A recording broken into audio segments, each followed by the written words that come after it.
Boa noite, pessoal, tudo bem? Estamos aí hoje para fazer mais um estudo aí pelo Amigos do Caminho, né? Hoje, sexta-feira, pedindo aí ao Cristo para nos abençoar, nos ajudar, né? Hoje nós estamos para falar de Evangelho, né? Como toda sexta-feira, a gente tira aí, né, um tempinho para a gente poder comentar e falar acerca do Evangelho, né? À luz da doutrina espírita, né? Claro. E hoje nós vamos falar de uma parábola, que é a parábola dos talentos, né? Essa parábola aí que é tão interessante e que tem um conteúdo espiritual muito profundo e muito simbólico, né? Então a gente vai entrar, né, nessa parábola que está em 2 textos do Evangelho, né? Está no Evangelho de Mateus e no Evangelho de Lucas, né? A gente vai abordar o que está escrito em Mateus, não porque eu não gosto do Evangelho de Lucas, aliás, eu gosto muito, né? Mas porque assim existe algumas diferenças nela que a gente vai explicar aqui também, né? E o objetivo de falar de Mateus é porque é mais fácil, né? Ela é mais tranquila para a gente estudar aí dentro do objetivo da noite aí, né? Lembrando aí a todos, né, que claro que a gente está trazendo aí a nossa visão, o nosso entendimento, né, e de maneira alguma a gente quer fechar questão sobre nada, né? O Evangelho, ele é, como diria o próprio Cristo, né, de livre interpretação, né? E cada um de nós vai tirar, né, dessa fonte aí de vida, dessa fonte de luz espiritual, os conteúdos que nós precisamos para a gente avançar enquanto espírito, né? Então nós vamos lembrar aí, né, a parábola que a gente vai estudar é a parábola dos talentos, né, conforme está em Mateus. Depois na descrição do vídeo a gente coloca lá o texto certinho, né? A gente coloca lá o capítulo, né? Eu já tenho ela de cor aqui, então, né, facilita. Na parábola de Lucas existem algumas diferenças, né? Até porque o senhor que está viajando, né, ele vai ser um rei e ele vai oferecer um prêmio maior para os seus, vamos dizer assim, para os seus servos, né? Mas a estrutura geral da parábola é a mesma, né? Então conta o Cristo que um rei, né, um homem muito rico, ao se preparar para viajar para uma terra distante, reuniu 3 dos seus servos e a cada um deles ofereceu, né, uma certa quantidade de talentos. Para o primeiro servo, ele ofereceu 5 talentos. Para o segundo servo, ele ofereceu 2 talentos. E para o terceiro servo, né, esse senhor, né, que vai aparecer aí no Evangelho, né, boa noite para todos que estão chegando. Esse senhor que vai aparecer, ele vai oferecer 1 talento. E aí, né, esse senhor, ele vai fazer a viagem dele e ele deixa os servos, né, com 5, com 2 e com 1 talento, né? E a gente vai explicar o simbolismo disso depois. E aí, ao retornar ao Senhor, passa-se bastante tempo, anos até, a entender, né, que é quase que um período muito longo, e o Senhor retorna. Quando o Senhor retorna, ele chama os 3 servos e pede de cada um deles a conta do que eles fizeram com os talentos que foram emprestados, né? E aí vem o primeiro servo, que tinha recebido 5, e diz para o Senhor: olha, o Senhor me deu 5 talentos, eu conversei com eles e consegui mais 5. Toma o que é meu, o que é teu, né? E devolve os 10 talentos para o Senhor. O Senhor fica muito feliz, elogia o servo bom e fiel, porque me foste fiel no pouco, agora te colocarei acima de muitos. Entra no gozo do teu Senhor. Né? E aí esse servo recebe, né, uma oportunidade maior de trabalho. O segundo servo, da mesma forma, que tinha 2 talentos, né, chega até o Senhor e fala assim: Senhor, tu me deste 2 talentos, aqui estão outros 2 que ganhei trabalhando com eles. Toma o que é teu. O Senhor também, né, o elogia e fala: servo bom e fiel. Como me foste, né, fiel no pouco, agora te colocarei adiante de muitos e de muitas situações. Vem para o gozo do teu Senhor, ou seja, participa da minha alegria. Né? O terceiro servo, que tinha 1 talento, disse: Senhor, conheço-te bem, né, que és homem austero, que colhes de onde não plantaste e retiras de onde não semeaste. Por isso tive medo e escondi o teu talento. Toma agora o que é teu. E devolveu aquele 1 talento para o Senhor. E aí o Senhor fala: servo preguiçoso e ingrato, né, infiel, como sabias que sou um Senhor, né, que colho aonde não plantei, retiro onde não coloquei, deverias pelo menos ter colocado o talento no banco, aonde eu receberia pelo menos com juros o que é meu. Afasta-te de mim. E ele vai e pega esse 1 talento e dá para aquele que está com 10. Basicamente essa é a parábola. Deixa eu abrir a porta aqui que tem um gato batendo na porta, como sempre, né? Vem, gato. Boa noite para você também. né? Os gatos, né? Os amigos que, né, percebem os espíritos. Mas, né, então basicamente a parábola dos talentos é essa famosa, né? Eu acho que a maioria de vocês já escutaram, né? Nem na casa espírita talvez, mas nas igrejas, né? É uma parábola muito falada, né? E vamos atentar a alguns simbolismos dessa parábola, né? Primeiro vocês vão notar, né, que nós temos um Senhor em viagem, tá? Essa viagem é a representação da nossa encarnação, da nossa vida material, né? O Senhor é Deus, né, que nos oferece os talentos, ou seja, as oportunidades de trabalho na matéria, né? E na verdade quem vai viajar somos nós que vamos vir para o mundo material e depois vamos retornar para o mundo espiritual, né? Os números dos talentos, né? O que é um talento? Um talento é uma medida de dinheiro que equivalia na época de Jesus a 6.000 denários, tá? 6.000 denários. Um denário é o equivalente ao trabalho de um dia de uma pessoa. Tá? Um trabalhador especializado, seja assim, um carpinteiro, um oleiro, né? Ele recebia 1 denário por dia. Um talento equivalia a 6.000. Né? Ou seja, era quase que o fruto do trabalho de uma pessoa durante quase, vamos botar aí, quase 20 anos, se a gente arredondar, né? Por 300 aí, com os descansos aí. Né? Então, uma pessoa que trabalhasse o ano inteiro juntaria aí uns 300 denários. Então, 6.000 denários seria, né, quase que o fruto de trabalho de 20 anos de uma pessoa. Tá? Então, um talento, né, 20.000 denários.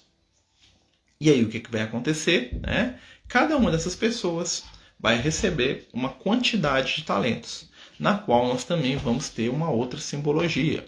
Tá? Os talentos eles têm uma representação numérica, né? Vocês vão ver que o primeiro é 5, o segundo é 2 e o terceiro é 1. E o que representam esses números? Tá? O número 5 representa trabalho.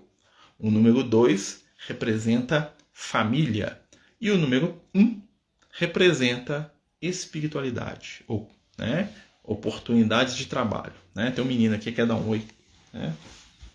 Fala boa noite pro pessoal. Boa noite. O que você está precisando? Querendo brincar. Eu estou estudando Evangelho. Você espera um pouquinho? Sim. Então tá bom. Né? Então o menino quer brincar no quarto dele, né? O quarto é dele, né? Deixa ele brincando aqui.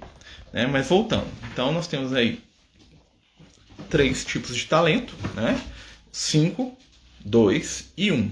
O que isso representam? A encarnação vai trazer missões definidas.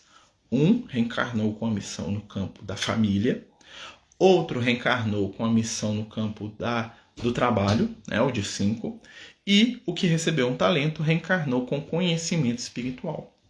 Olha que interessante. E aí nós vamos agora fazer a tradução, né, do que simboliza essa parábola dos talentos. Então, vamos retornar ali, né? A gente falou o símbolo só para poder localizar, tá, gente? Quem quiser perguntar, fique à vontade. Então, vamos retornar de novo. Né? Um senhor possuía 3 servos. O número 3, né, é um símbolo de algo que é completo, ou seja, está falando da humanidade inteira. Dentro disso aí estamos todos nós, tá? Ou seja, nós somos um desses servos, em algum momento, ou os 3. Né? Oi, Luke, fala. O braço é isso daqui, ó. Mas agora não dá para me conversar com você, que nós estamos estudando, tá? Então ele tinha 3 servos. O primeiro servo, né, ele foi viajar e entregou aos seus servos uma quantidade de talentos, ou seja, valores muito grandes, né? Para o primeiro, ele entregou 5 talentos. 5 talentos quer dizer o seguinte: esse companheiro recebeu ao reencarnar uma missão no campo do trabalho. Tá? O número 5 representa o reino animal, representa o trabalho físico, a ação. Né? Então, qual que é o objetivo reencarnatório desse primeiro companheiro? A missão dele era ser uma pessoa digna no campo do trabalho. A prova de reencarnação, a missão dele ao renascer na Terra, era ser um companheiro que ia lidar com questões de trabalho, ou seja, talvez ele ia ser um chefe, talvez ele ia ser um líder, talvez ele ia ser um trabalhador humilde que ia, né, cumprir os seus deveres dentro de uma empresa, dentro de uma fábrica, como um profissional liberal. Ou seja, o foco daquele companheiro reencarnar é uma missão no campo do trabalho. Ele tinha que consolidar valores no campo do trabalho. Esse companheiro recebe então 5 talentos. O segundo companheiro, né, ele recebe 2 talentos, ou seja, a missão, a prova, o objetivo dele estar aqui no mundo material era família, era a relação com o outro, era um convívio afetivo, né? Era um casamento, era constituir uma família, era ser pai, era ser mãe, talvez. Né? Então toda a missão, toda a encarnação daquele companheiro se baseava na proposta da família. O terceiro, um companheiro, né, que recebe um talento, o número 1 representa a ideia de Deus, né? Deus é um, né? Ele recebe o conhecimento espiritual. Né? E vocês vão notar que esse que recebe um, que é o que enterra, ele é o único que conhece o Senhor. Na hora que o Senhor chega e fala assim, o Senhor é assim, assim, assim. Então por causa disso e disso, eu fiz aquilo. Ou seja, ele tinha conhecimento do Senhor. Né? Ele tinha um conhecimento espiritual, ele não estava ali enganado. Né? Então ele recebe a oportunidade de reencarnar, de renascer, né? Com profundos conhecimentos e oportunidades de aprendizados espirituais. Talvez era um líder religioso, um padre, um pastor, um líder de uma religião famosa, né? Um espírita que faz palestra, que faz estudo. Né? Então ele tem o número 1. E aí passa-se o tempo, ou seja, a experiência reencarnatória vai passando. Né? E chega o momento deles encontrarem com o Senhor de novo. O Senhor retorna. Na verdade, não é o Senhor que está retornando. Eles voltaram para o mundo espiritual. E quando eles retornam no mundo espiritual, é o momento de se aferir o quê? O resultado das ações deles encarnados. Então, o primeiro companheiro, né, que recebeu a missão, né, de trabalhar, né, de ser um membro útil da sociedade, de ser um trabalhador, de ser um companheiro que através das ações produtivas dele ia contribuir para o mundo, chega até o Senhor e fala, Senhor, o Senhor me deu 5, a minha missão era trabalho. Né? Eu fiz o melhor que eu pude e multipliquei. Através do trabalho eu construí novas situações, eu transformei, eu modifiquei, eu fiz coisas boas. Né? Então os 5 talentos que o Senhor me deu se transformaram em 10. Ou seja, eu multipliquei a minha força de trabalho. E o Senhor fica feliz, servo bom e fiel. Como me foste fiel no pouco, aí ninguém entende, né? Por que o 5 é menor que o 1? Né? Porque o trabalho, de certa forma, é uma coisa material, mas ele foi fiel, ele fez aquilo que ele dava conta, ele fez aquilo que ele estava sendo proposto para ele fazer. Servo bom e fiel. Como foste fiel no pouco, te colocarei agora à frente de muitas coisas. Ou seja, não só aquele trabalho, aquela missão, né, num campo ali, né, das relações de trabalho uns com os outros foi importante para ele, como o gabaritou para novas oportunidades de vivência. E aí, chega o segundo servo, fala assim, Senhor, né, estava na terra, estava, né, eu estou traduzindo aqui com as palavras de hoje, né?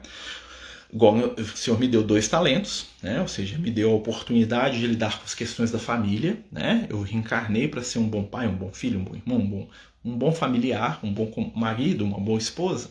Né? E eu comerciei com seus valores, ou seja, eu vivi a vida de família da melhor maneira possível e multipliquei os valores da família. Toma de volta que é teu. Aqui estão 4 talentos. E o Senhor vai falar para ele, servo bom e fiel.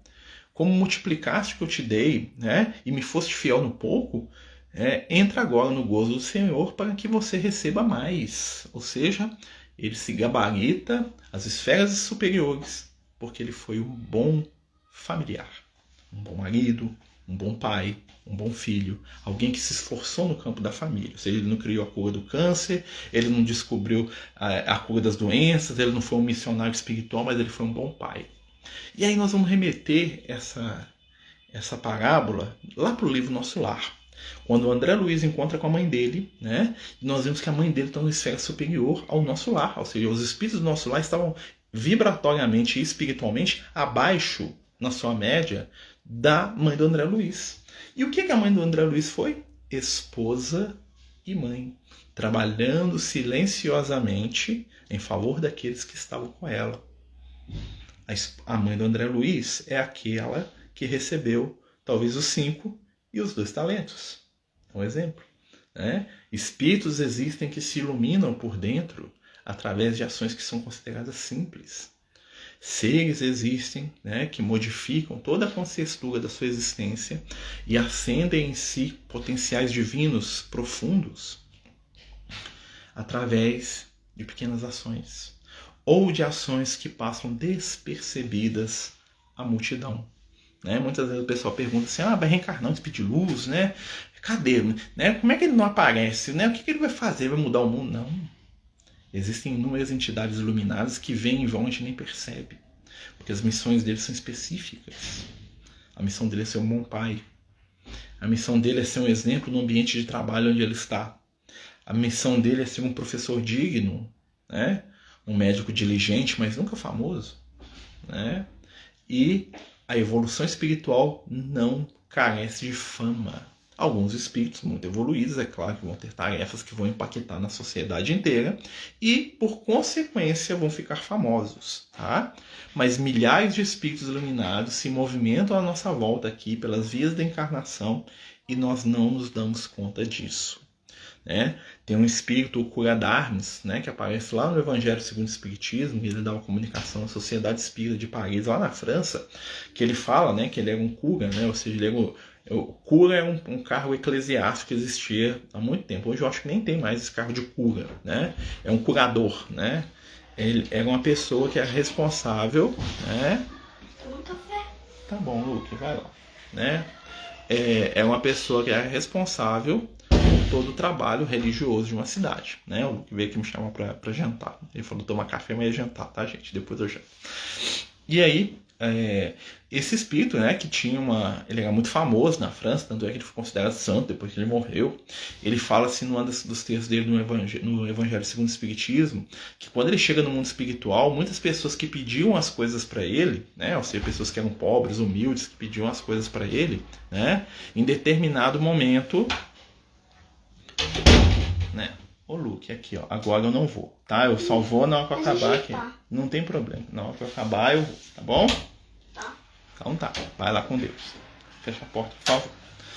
Então, em determinado momento, né, esse espírito, né, ele fala assim, olha, muitas pessoas que eu tive contato aqui comigo enquanto encarnado, né, e que me pediam as coisas que eu ajudava, agora aqui no mundo espiritual que eu vejo quem eles são de verdade, a grandeza deles, eu fico diante deles de joelhos.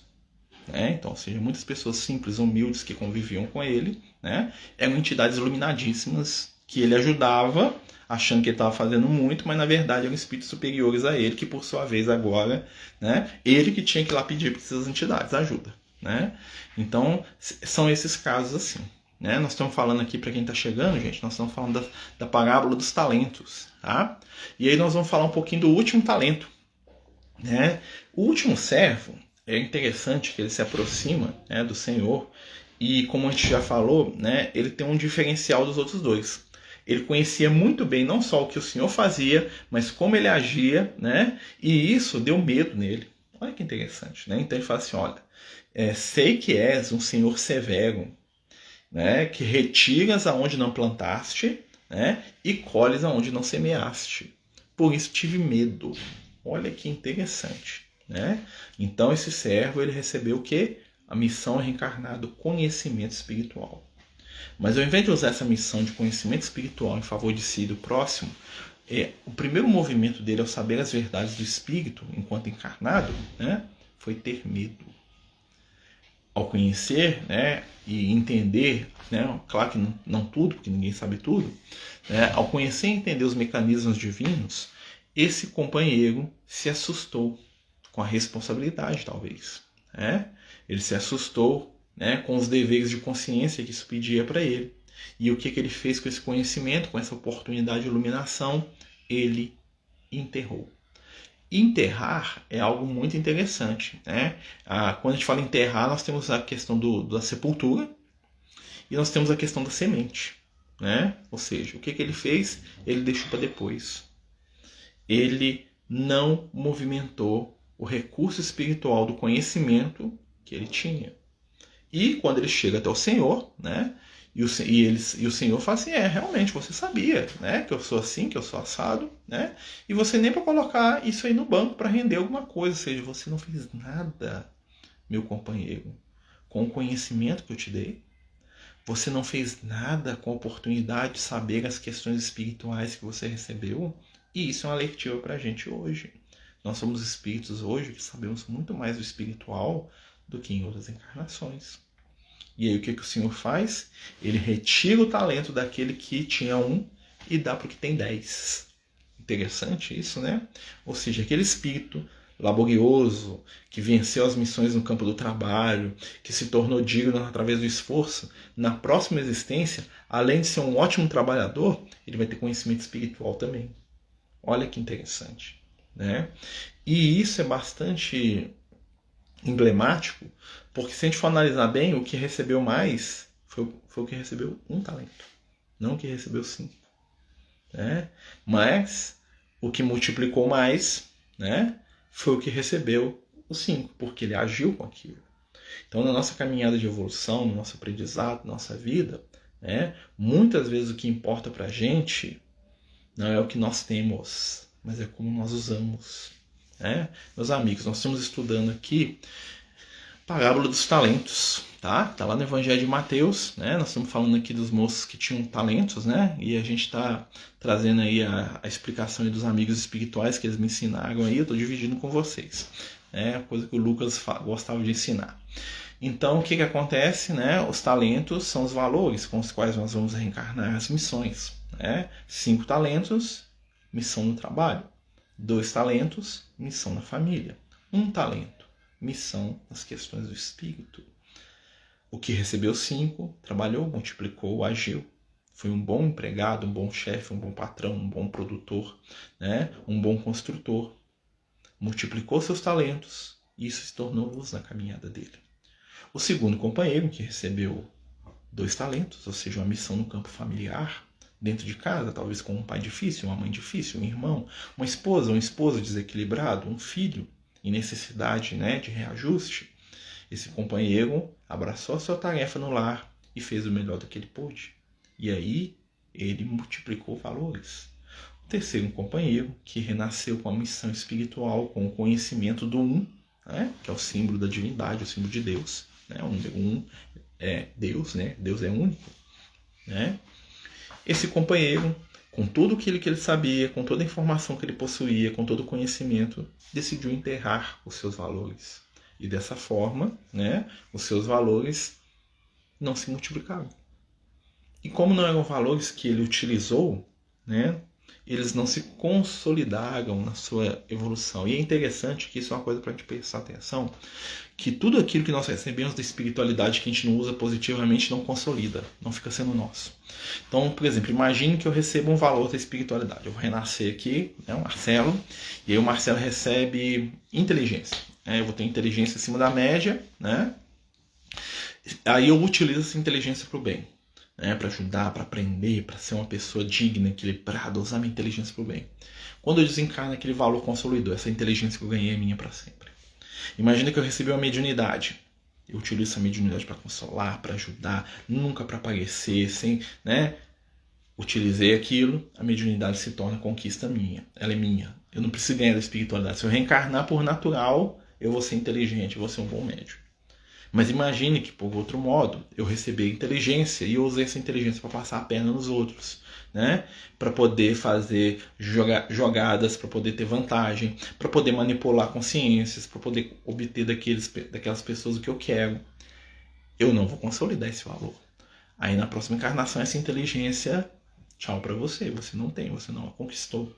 Os valores espirituais, eles são nossos por empréstimo e à medida que a gente usa no bem, eles se consolidam como fatores da nossa intimidade.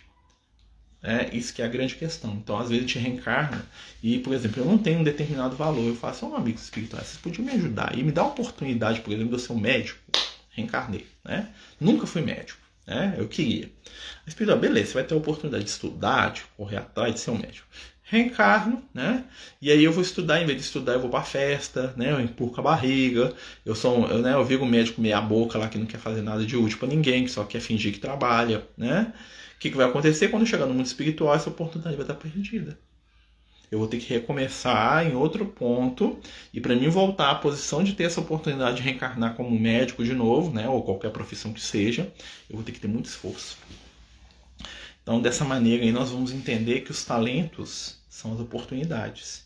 E o que importa é aquilo que nós fazemos com eles e como nós os multiplicamos. E como é que a gente multiplica os nossos talentos? Né? Quais são os nossos talentos? É uma coisa para a gente poder pensar. O que eu tenho de bom? Né?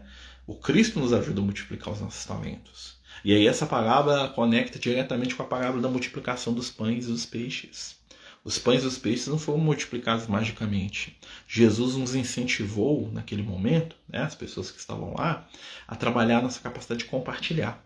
Cada um doou o que tinha, multiplicou-se o valor e ainda sobrou, sem que houvesse necessidade de nenhum fenômeno místico ou mágico da parte do Cristo. Apenas um fenômeno de trabalho de intimidade. É o maior milagre que não foi milagre de Jesus, né? Claro que outras situações sobrenaturais aconteceram, mas nesse caso particular não. Né? Que a multiplicação dos peixes foi fazer o pessoal tirar o escorpião do bolso e dividir o que já tinha. Quando todo mundo daquelas duas multidões, porque ele fez isso 2 vezes, né, começaram a dividir o que tinha, deu para todo mundo e sobrou. Interessante, né? Então a questão do talento está em como nós utilizamos os valores que possuímos em favor do outro, para que ele se torne eterno na nossa intimidade. Então, se eu receber a riqueza, né, como eu trabalho essa riqueza?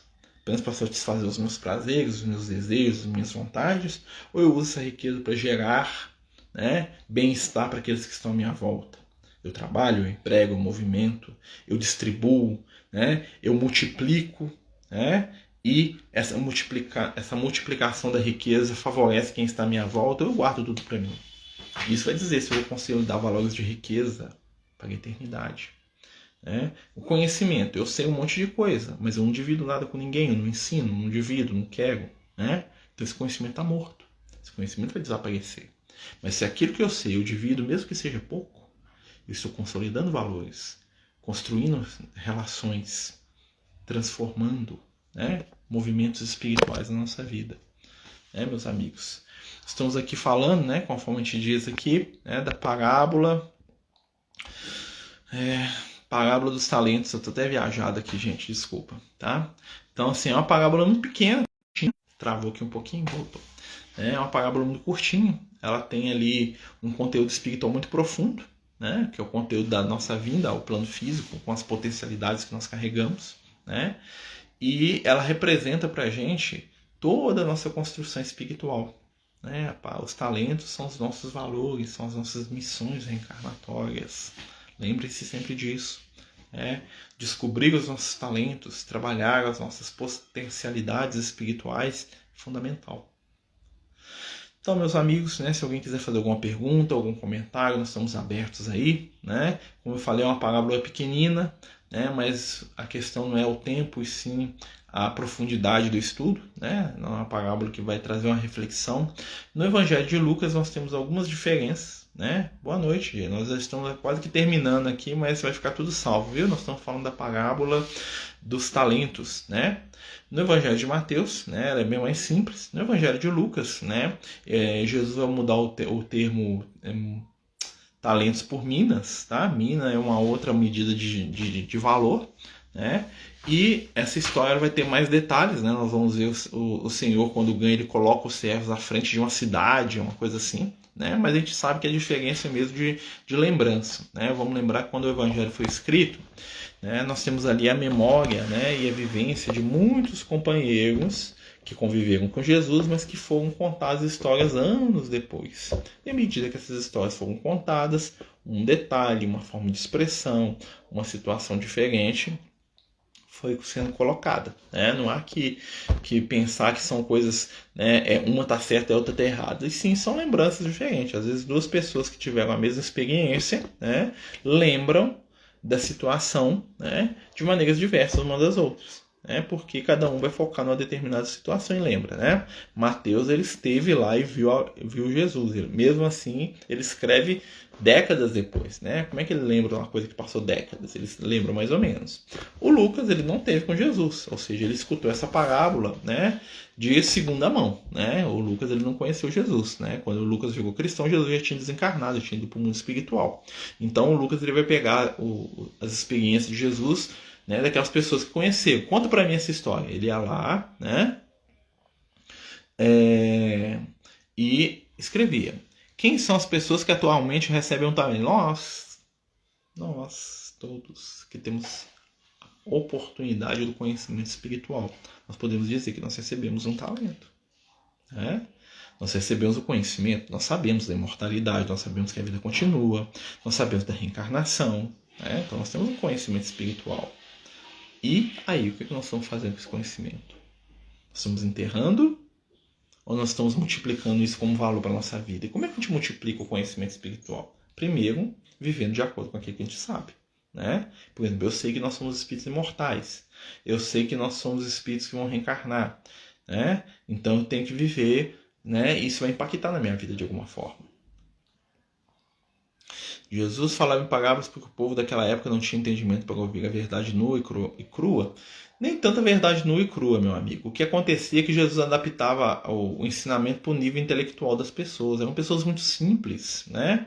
Então os grandes conceitos muito profundos, às vezes iam dar um nó na cabeça daquelas pessoas. Então Jesus, o que ele fazia? A parábola, de certa forma, é mastigar um conceito, né? Simplificar um conceito sem perder a essência, para que aquelas pessoas pudessem entender. Por isso que a gente fala no Evangelho, né? Jesus tem um termo que ele fala palavras de vida eterna. Né? O que é a palavra de vida eterna? É algo que você estuda há 1000 anos atrás e te ensina, e daqui 10.000 anos vai ensinar também. Então quando Jesus falava para aquele povo simples, ele tinha que falar com a linguagem simples. Mas aí vinha as outras pessoas estudavam e liam, a gente está fazendo isso aqui hoje, né? E a gente vai encontrando nuances, né? E situações cada vez mais profundas dentro do Evangelho. Por isso que ele usava da parábola. A parábola tem esse poder. Né? Ela vai ser recontada várias vezes e, dependendo do nível de cada pessoa, ele vai tirar uma determinada quantidade de luz, que é sempre aquilo que ela precisa. Né? Então quer dizer que aquela pessoa mais simples vai ter um entendimento que vai ser adequado para o nível evolutivo dela. Aquela pessoa mais espiritualizada vai ter um entendimento muito mais profundo, que vai ser adequado com o nível evolutivo dela, porque ela conhece mais. Nós aqui que estamos no meio do caminho, vamos ter um entendimento que vai nos ajudar a seguir, que vai ser um pouco mais elaborado do que a gente teria naquela época, mas não vai ser um entendimento da entidade veneranda do espírito iluminado. Né? Então é dessa maneira. É um conhecimento, é uma informação que serve para vários níveis de evolução. Né? Qual o saber... Peraí. Qual saber o talento mais presente? Como saber o talento mais presente nas nossas vidas? É só observar aquilo que você tem mais facilidade. Aquilo que você tem como conquista sua, que você domina. Por exemplo, algumas pessoas é o trabalho. Tem pessoas que são ótimas trabalhadoras. Tem pessoas que tudo em torno da vida delas gira em torno das questões da família. É só você observar. Né? As suas provas, as suas necessidades, os seus esforços giram em torno de quê?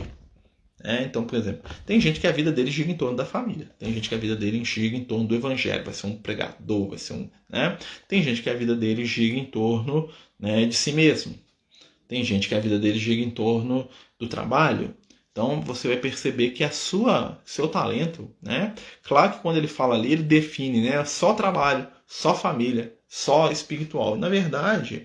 Né? A gente tem um pouquinho de cada. Né? Na verdade, quando a gente reencarna com várias missões no campo do trabalho, no campo da família e no campo da espiritualidade. Né? Todos nós reencarnamos com os três, vamos dizer assim. Né? Claro que vai ter uma que vai ser mais preponderante. Mas todos nós, por exemplo, eu estou aqui, eu tenho compromisso com a minha família, eu tenho compromisso com o meu trabalho, eu tenho compromisso com o conhecimento espiritual. Né? Então nós temos todos. Tá? Jesus separa ali, né, de uma maneira didática para ele poder mostrar para a gente que muitas vezes as pessoas que fazem coisas simples, mas atendem aos compromissos de consciência delas, evoluem muito mais rápido do que às vezes alguém que tem muito conhecimento espiritual e enterra aquele valor. Usa aquilo para ficar vaidoso, arrogante, se achando mais que os outros. Né? Então, seguindo nesse sentido. Né? Ei, Miriam, tudo bem? Então, assim, para a gente poder perceber qual que é a nossa missão, é só olhar aquilo que é recorrente na nossa vida.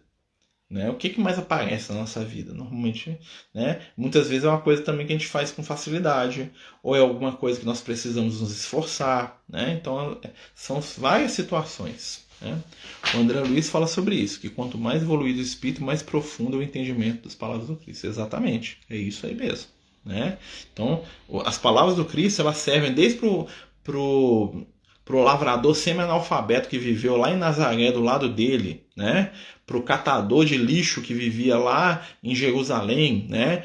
Pro oleiro que não sabia ler nem escrever e mal sabia falar direito, né? Ela servia como ela serve pro cara mais erudito do mundo, serve lá pro mentor do nosso lar, serve lá pro governador do nosso lar, serve lá pro apóstolo João, entendeu? O João Evangelista ele vai pegar a parábola, né? O Marcelo vai pegar a parábola. O João Evangelista vai tirar um conteúdo de luz para ele, eu vou tirar um conteúdo de luz para mim.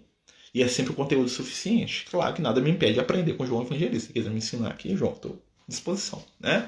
Mas assim, o conhecimento, ele se derrama à medida que nós estamos preparados para absorvê-lo. É uma luz que se adapta.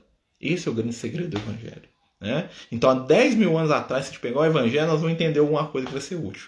Há 10 mil anos daqui no futuro, se a gente pegar esse mesmo texto para ler, né, o que a gente sabe hoje vai ser base para um conhecimento muito mais profundo.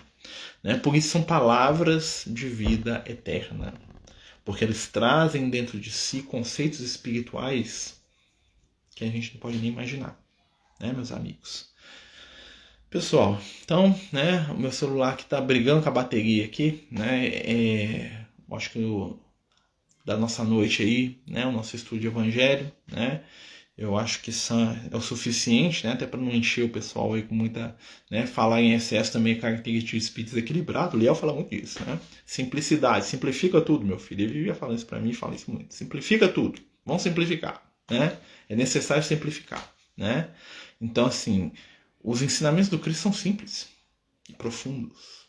Né? Profundidade está muitas vezes ligado com conceitos simples. Esse é o poder do Cristo. Né? Ele fazia uma síntese de algo espiritualmente gigantesco e transformava numa coisa simplesinha que o pastor de ovelha, analfabeto, ia entender.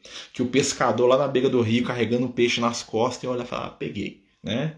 Então, esse é o grande poder de Jesus. Meus amigos, né, vamos levar o nosso pensamento ao Mestre, aproveitar para te fazer uma prece, pedir a Jesus por todos aqueles que aqui estão, por todos aqueles que nós amamos, pelos familiares, pelos companheiros de trabalho, né, que possamos, né, utilizar os nossos talentos, ou seja, nossas missões no campo da família, no campo do trabalho e no campo da espiritualidade, multiplicando aquilo que Jesus nos oferece, multiplicando os laços de afeto, as oportunidades de servir, transformando e trabalhando o nosso conhecimento espiritual em favor de nós mesmos e daqueles que amamos. Divino amigo, abençoa cada lar, cada família, ilumina os corações e as mentes e permite que estejamos juntos a Ti, hoje e por todo sempre. Que assim seja, graças a Deus. Meus amigos, boa noite. Né? Lembro a todos que no domingo nós temos aí o nosso estudo do livro Nosso Lar, às 8 da noite. Né? A gente vai estudar o capítulo 11 do livro Nosso Lar. Né? Quem puder ler aí é muito bem-vindo. Né? Muita paz, muita luz, muito amor e boa noite para todos vocês. Jesus nos ilumine sempre.